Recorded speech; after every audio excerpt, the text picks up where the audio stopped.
এক্সামে মানিয়ে দেখো কি আছে, অরুণের আয় বরুণের থেকে 30% বেশি হলে বরুণের আয় অরুণের থেকে কত কম, কত কম এটা বার করতে বলছে। কোন পরীক্ষা এসেছিল? ডব্লিউবিসিএস 2012।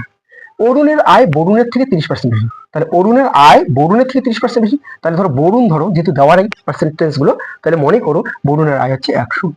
তাহলে কি অরুণের আয় কি বলছে বরুণের থেকে 30% বেশি, তার মানে কি বরুণ যদি 100 পায় তাহলে অরুণ পাবে কত? 130।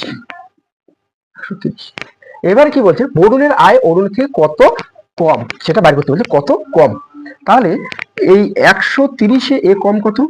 130 যদি অরুণ যদি 130 পায় তাহলে বরুণ পায় কত? 100। তাহলে পার্থক্যটা কত এদের মধ্যে? 30।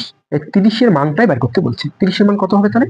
কম হবে না বেশি হবে? কম হবে। তাহলে কমটা হলো, কমটা গেল উপরে, নিচে আসলে 130।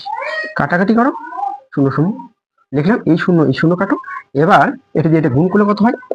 তাহলে 3 অক্ষে 3, তাহলে হচ্ছে 3, আর দুটো 0 আছে, দুটো 0 দিলাম, আর হচ্ছে 13। এইবার দেখো 3 13 13 তখন কত হয়? 26।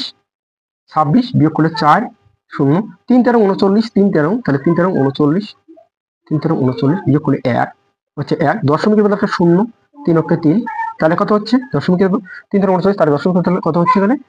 0 দিলাম। এবার 7 13 কত? 91, তাহলে 7 দিয়ে যাচ্ছে, তাহলে কত হলো? 91 বিয়োগ করি, কিন্তু আমার দরকার নেই, কিন্তু এত সূত্র কোথায় আছে দেখো এখানে আছে। নমস্কার।